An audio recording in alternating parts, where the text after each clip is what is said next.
profetizado no Apocalipse, 2/3 da humanidade morrerão. E a terça parte final vai passar pelo fogo. Por isso o símbolo dos salvos indica apenas 144 mil numa população de bilhões dele Brasil. E agora Jesus está voltando. E é por isso que levamos a todo o Brasil o livro das profecias finais, o último livro da Bíblia Sagrada, Apocalipse de Jesus, segundo São João.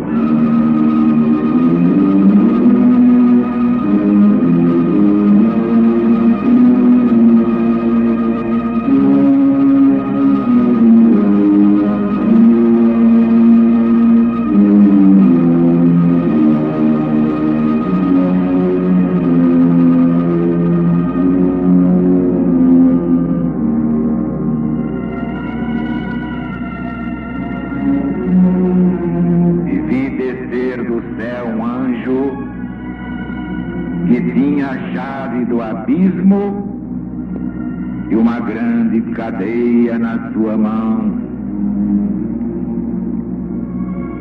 E ele tomou o dragão, a serpente antiga, que é Satanás, e o amarrou por 1000 anos. E o meteu no abismo e o fechou, e pôs selo sobre ele, para que não engane mais as criaturas, até que sejam cumpridos os 1000 anos. E depois disso, convém que Satanás seja desatado por um pouco de tempo.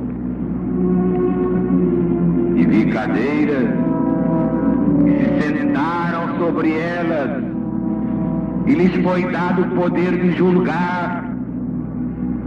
E também vi as almas dos decapitados pelo testemunho de Jesus e pela palavra de Deus, e os que não adoraram a besta, nem a sua imagem, nem receberam seu sinal na sua testa, nem na sua mão, e viveram e reinaram com Cristo de Deus durante 1000 anos.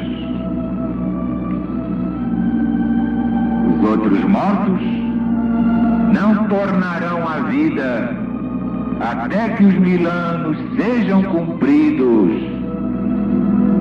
E esta é a primeira ressurreição. Bem-aventurados e santos aqueles que têm parte na primeira ressurreição. A segunda morte não terá poder sobre eles. Antes serão sacerdotes de Deus e do Cristo, e com ele reinarão durante 1000 anos. E depois que os 1000 anos forem cumpridos, será desamarrado Satanás da sua prisão e sairá para seduzir as nações que estão nos 4 ângulos da terra, Gog e Magog, e os congregará para dar batalha, como o número é a areia do mar. E subiram sobre o âmbito da terra e cercaram os arraiais dos santos e a cidade querida. Mas desceu do céu, por ordem de Deus, o fogo que os devorou. E Satanás, que os enganava, foi lançado no tanque de fogo e de enxofre, onde também a besta e o falso profeta serão atormentados de dia e de noite, pelos séculos dos séculos. E vi um grande trono branco, e um que estava sentado nele, de cuja vista fugiu a terra e o céu, e não foi achado lugar deles. E vi os mortos, grandes e pequenos, que estavam em pé diante do trono, e os livros foram abertos.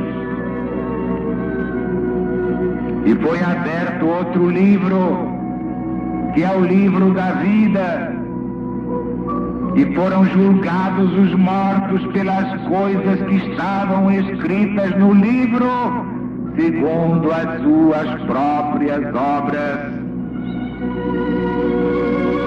E o mar deu os mortos que estavam nele,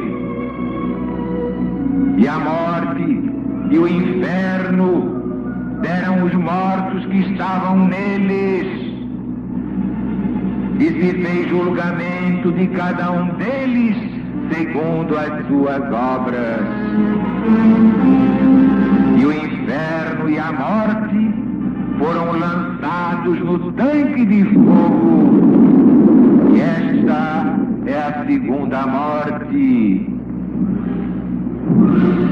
Todo aquele cujo nome não se achou inscrito no livro da vida foi lançado no tanque de fogo.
Os santos anjos, como ministros da justiça de Deus,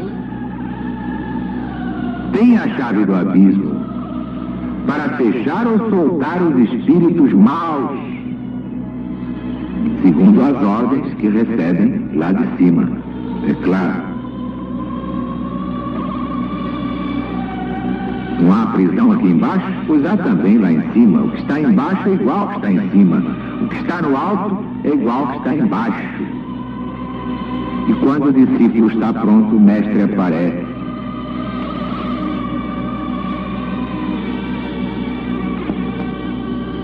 Temos aqui Satanás marcado para a sua destruição final.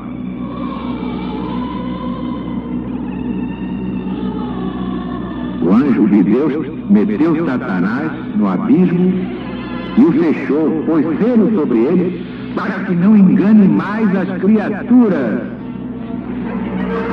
até que sejam cumpridos aqueles 1000 anos.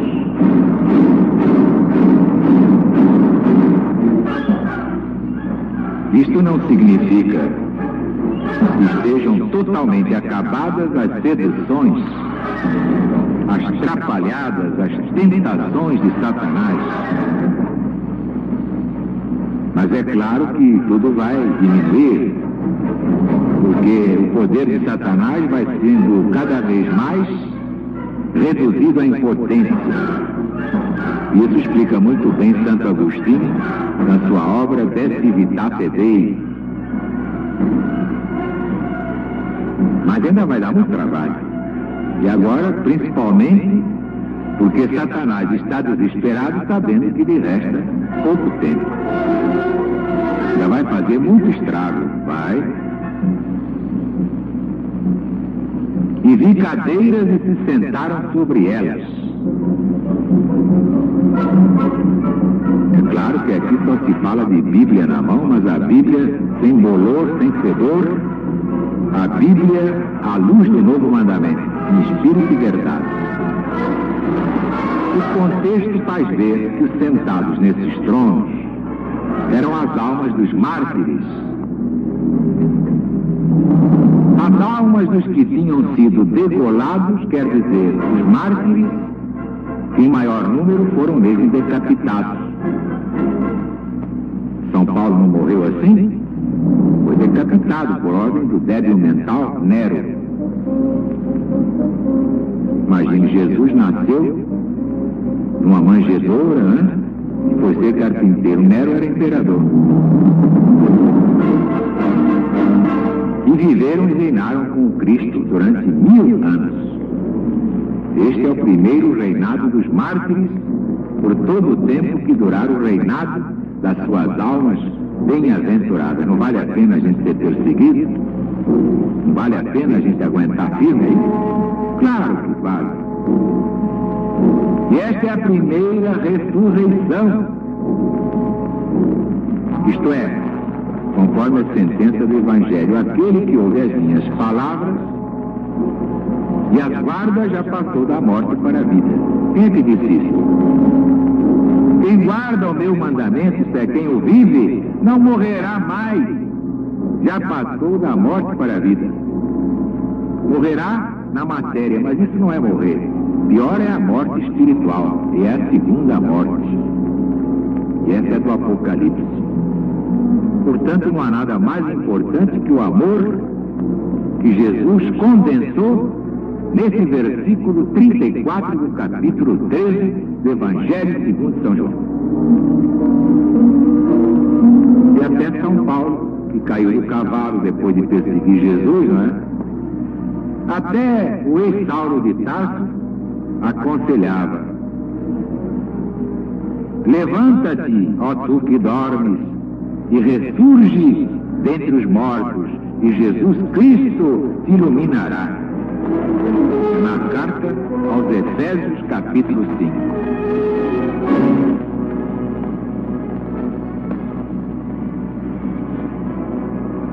Gog e Magog. Vocês sabem que isso aí, conforme já expliquei na mensagem à mocidade legionária, está no livro de Ezequiel. É o profeta Ezequiel no Velho Testamento da Bíblia Sagrada. Quer dizer, por esses nomes, Ezequiel, o profeta, designa as nações inimigas de Deus e vão cobrindo a terra. E todo aquele que não vive a lei de Deus é inimigo de Deus. Só os tapados não entendem isso. E cercaram os arraiais dos santos e a cidade querida. Este campo dos santos, esta cidade querida, claro, são os eleitos de Deus. Deus não tem favoritismo, Deus não tem pistolão para ninguém, não há privilegiado, ninguém tem privilégio. Os eleitos de Deus são aqueles que se fizeram eleitos pelo seu trabalho. Tanto que aqui diz o Apocalipse, grandes e pequenos, todos serão julgados, segundo as suas obras no mundo. Versículo 12 deste capítulo 20. E o próprio Jesus reforça através de João: e o mar deu os mortos que estavam nele. A morte e o inferno deram os mortos que estavam nele. E se fez juízo de cada um deles, segundo as suas obras. Acabou a lenda de que as obras nada valem. O que vale é a graça e a fé. Uma gracinha do rabino Saulo de Tarso. Deixou isso aí quando não acreditava na reencarnação. E até hoje, todos esses energúmenos repetem isso. Contra a verdade solar, com essa clareza meridiana, do Apocalipse. Cada um vai ser julgado pelas suas obras, nada de graça e nada de fé. Já passou a graça, já passou a fé. Agora é cada um segundo aquilo que fez no mundo. Toma lá, dá cá, isto é teu. Se você semeou, agora trate de plantar. É a lei de Deus.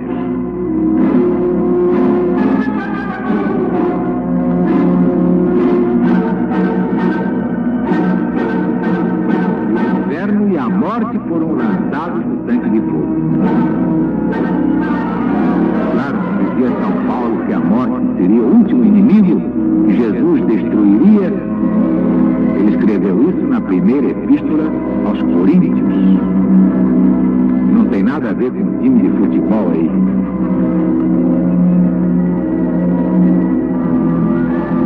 Naturalmente o inferno aqui está simbolizado na sepultura. O inferno e a morte deram os mortos que estavam neles. O sujeito, pelo fato de morrer, não fica santo, não. Cada um, depois de morrer, continua exatamente o que é. Porque geralmente o brasileiro é assim: quando alguém morre depois de ter feito o diabo, o pessoal diz: coitado, afinal de contas era um bom sujeito, né? Matou 5, assaltou 37, teve 85 famílias, mas é um bom sujeito, né? Você vê, tá aí caladinho aí, coitadinho dele, olha aí que belezinha. Não dá um pio, a mosca na cara dele, ele não se mexe, não tira a mosca. Olha a mosca agora no nariz, olha lá, no nariz, no queixo. Coitado, não é? Pelo julgamento dessa gente, iria para o céu. Mas não vai não. Não vai não, vai pagar todas as misérias que fez. Voltaremos amanhã com mais um trecho do Apocalipse de Jesus segundo São João, em espírito.